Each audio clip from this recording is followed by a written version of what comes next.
Soy, sorry about the wait. I left my other journal at the beach and I pray that it gets washed away. In it, I've confessed my perpetual love over this one fair lady at least a dozen times, and that really doesn't need to get out in Verona. A couple do know and continue their Callie's taunting, but all in good fun.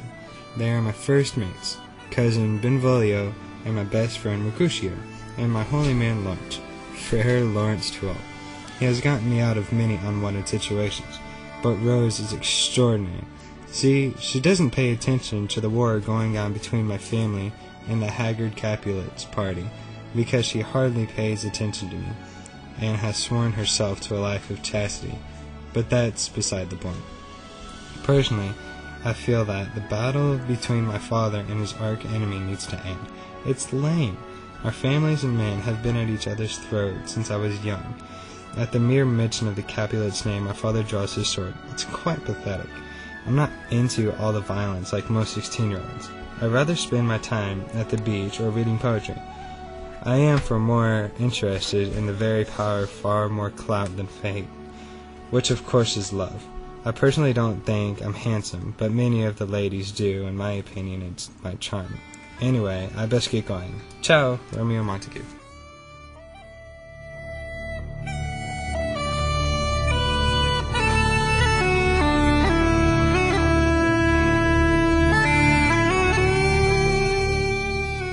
Dear Soy, what did I tell you? Benvolio was caught again keeping the peace. Greg and Sammy, in their infinite wisdom, decide to bite their thumb at those triumphs, and of course the Capulets draw their sword. They always draw their sword. As if none of us had one to draw. Of course, I'm not that surprised. I find it nearly funny that Benvolio tries to bring peace by showing off his blade to the enemy. Tybalt, he learned, hates the word peace. What a shocker! I hardly know how he can get his huge, prideful head through his shirts of the latest fashion. That kid, I swear, a lot like my father he is, quick to pull his sword when he feels the pride being modeled with. I give kudos to Dad, though. I know he cares for me. He needs to understand that I'm not sad. He always seems concerned. Anyway, the prince came out to settle the fight today. He's our little peacemaker. Who's he kidding? He's just trying to keep his name clean. Pardon me. I'd never say such a thing out loud. I should be nice, considering he's kin to my closest friend, Mercutio. Mercutio is one hot-bladed lad. Hilarious, not hot-blooded. Some things we don't see eye to eye on, like love. But that's another story for another day. Mom's being pretty mellow lately. I enjoyed it.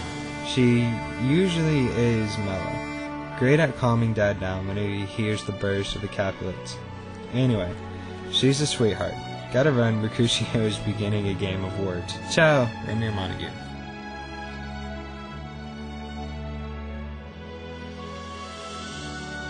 Dear Soy, I heard that the Capulets had Paris over. Paris is friends with the prince. I know they were up to something. I care not. Why should I? I just want this fight to end. No jealousy comes from me towards that family. I don't care what they did or are going to do.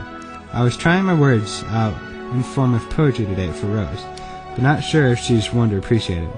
Benvolio came over later today. We talked about love. He thinks that love is blind. I don't agree. I only see what truly matters. He thinks that I could just go out and find new love. I can't tell you how frustrating it is just to hear him say that and thinking it to be so easy. Greg is digging himself into more and more trouble. Of course, Lawrence doesn't mind helping, just that lad needs to go to church. I think that the future holds Paris becoming a Capulet, Gregory ending up in prison and Sammy by his side, and me running after Rose my whole life. Sounds fascinating, huh? Mom and Dad will continue this war till they both are in the grave. And Benvolio and Mercutio ending up having tons of babies with ladies they hardly know. I need to run. Be back soon. Ciao, Romeo Montague.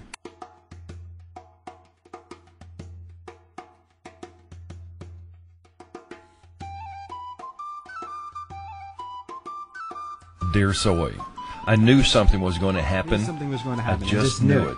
My fate laid in the stars, and they didn't swindle me. Nay, they did trick me, but stayed steadfast to the message. I'm in love. I didn't think it could happen. My despair and heartache is no longer a part of this Romeo. The old Romeo is back. Her name is Juliet, but as the stars would have it, she is again a Capulet. Oh no, not only a Capulet, the Capulet's daughter. How can I be so foolish into going to the party with Mercutio and Benvolio? On the other hand, I'm so glad I did. She's beautiful, but not just beautiful, she's stunning and innocent. You can see it in her eyes, and her smarts, oh soy! She's brilliant, fast with her tongue, and I'm not just talking about with her words. Ha! I'm so excited. Her smile, one that would make the moon jealous, and her voice is one of an angel. If I went blind, her voice could keep me strong, and just like if I went deaf, her beauty would keep me thriving. She's just wonderful. Let me tell you how it all started. Benvolio and Mercutio wanted me to go to this party to cheer me up about not being with what's-her-name. And I said I really didn't want to, but they pushed and pushed and pushed. So I said, fine, I'll go as the torch holder. I really wasn't in the mood, but how can I disappoint? I'm Romeo.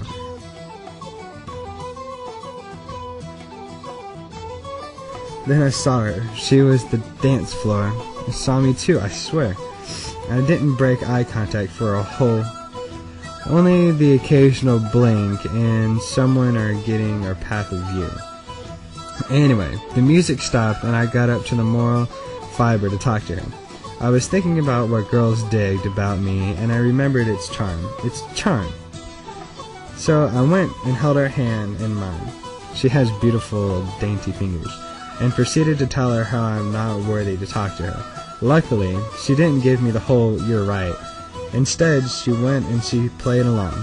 We have a very similar taste in humor. And I played my cards right, and I got to kiss her. Then the angel played one last card, and I kissed her again. I didn't tell you how fast my heart was beating, or how slow it was.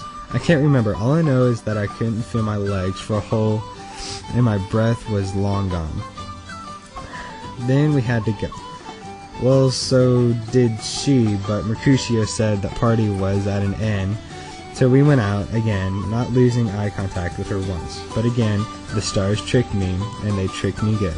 Ciao, Romeo Monica.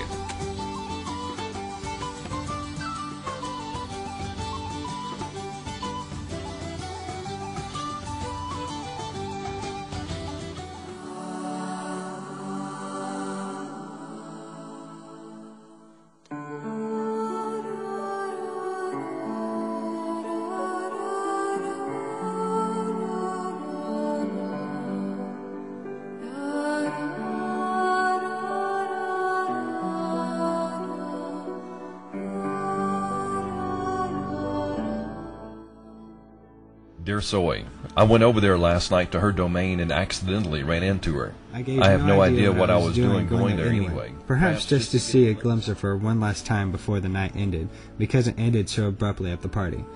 But she came out and we started talking, after I scared the bejesus out of her. But she told me exactly what I wanted to hear, down to the T. She said, "My bounty is as boundless as the sea. My love is deep. The more I give to thee, the more I have for both are infinite."